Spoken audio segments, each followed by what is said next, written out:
Okay, so this piece is tuned to standard, except for your E is dropped down to a B. So the piece opens with a really simple shape that keeps reoccurring throughout the piece.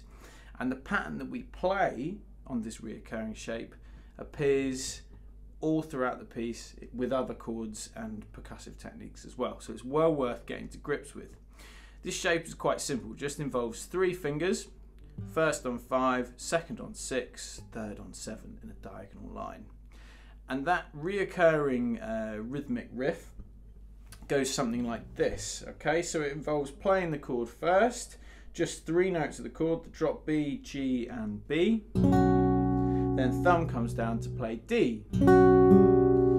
And then a triplet motif comes in that gets used once again throughout the piece, and there's just very slight variations. And that involves a string slap by turning your wrist in, and then an upstroke from your thumb and a downstroke from your thumb. But another important thing that I use to make it more dynamic and more interesting is that I'm palm muting. So once I string slap, I leave my palm there so that when I play up and down, the notes are muted and sound more sort of chunky. And then I play with it and make it sort of varied as I go through. So sometimes maybe I won't palm mute, sometimes maybe I will. Sometimes maybe rather than playing all 3 notes, I'll just play 2 notes.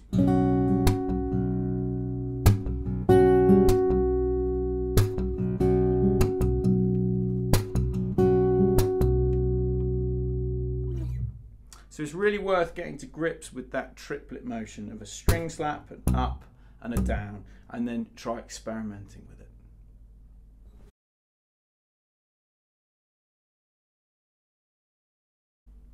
The first 1 minute and 10 seconds roughly of this piece involves 4 relatively basic shapes.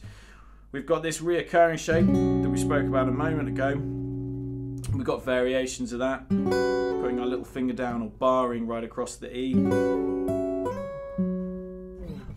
Then we've got a simple B minor 7 shape. Once again, a little variation, throwing down our little finger.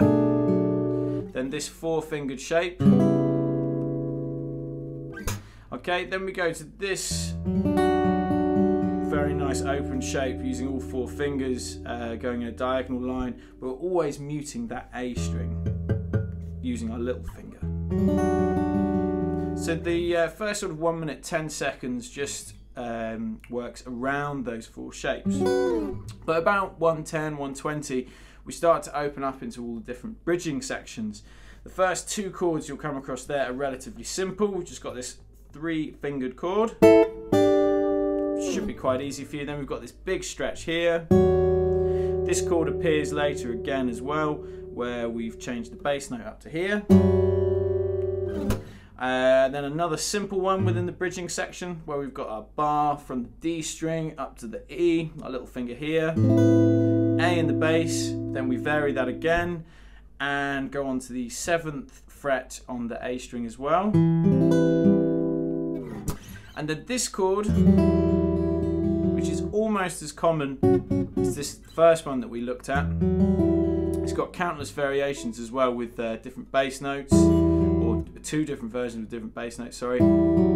This version here. And then adding a different sort of melodic note as well in the later bridging sections, where we've got the 3rd fret on the E string.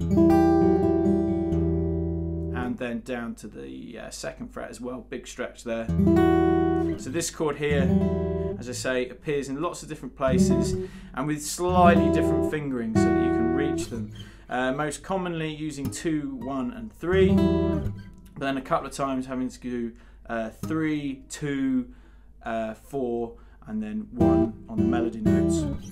Another bridging section that features a few times.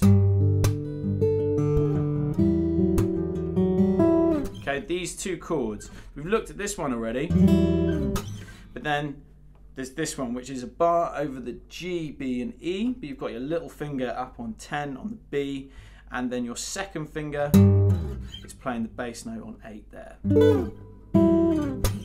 And that triplet rhythmic motif of slap, up, down features really heavily on all these chords.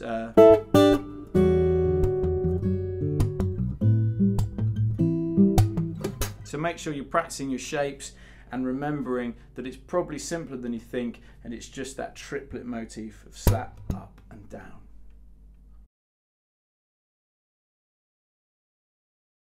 Okay, so percussively this piece, well, body percussion doesn't come into it a whole lot until the end.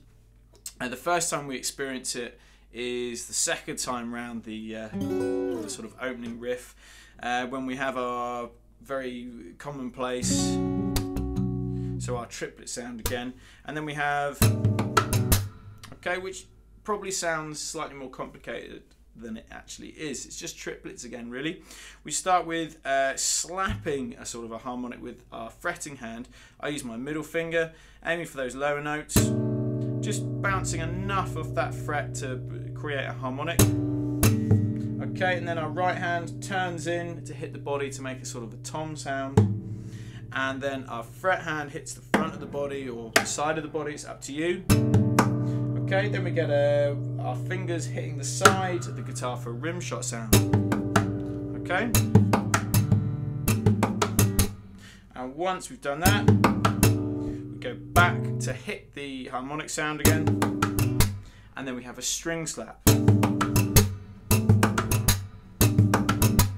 Okay, so relatively simple if you take it slow. That also comes back later as well. Now towards the end we get a little bit more tricky with this kind of thing. But once again, if you take it really slow, it could be quite simple. So we've got that reoccurring chord, and we've got that triplet feel again. Okay, then we've got a harmonic around 2. Then we're rolling our fingers across the scratch plate, 1 or 3, 2, 1. And a string slap, and then a fret hand slap, and then we play a bass note again. Okay, then with a slight variation, that's much easier. So we're playing a harmonic on 3, and we just get tom sound, rim shot sound, fret hand hit, and string slap. Okay, with reference to the harmonics, and I'm saying 2 and 3, it's sort of not quite over 2 and 3, you just need to feel around until you get there. We've got this triplet feel going through all the time. I'm still counting in 4 in my head, but you should have that feel of triplets because they're coming in so often. Then we have this hit up here, which you should recognise from earlier, and then this features right at the end again when we're doing slap harmonics slightly higher. It's just the same principle as the first percussive part that I showed you, but now we're slapping higher. Towards the end we have a repeated percussive riff, just the same as that first one I showed you. But instead of going back to a string slap, we give it another tom hit. And we just repeat it over and over again. And then finally, 3, 2, 1 on the top of the body, and then around sort of 9, 10th fret, we slap for a sort of discordant harmonic. Okay?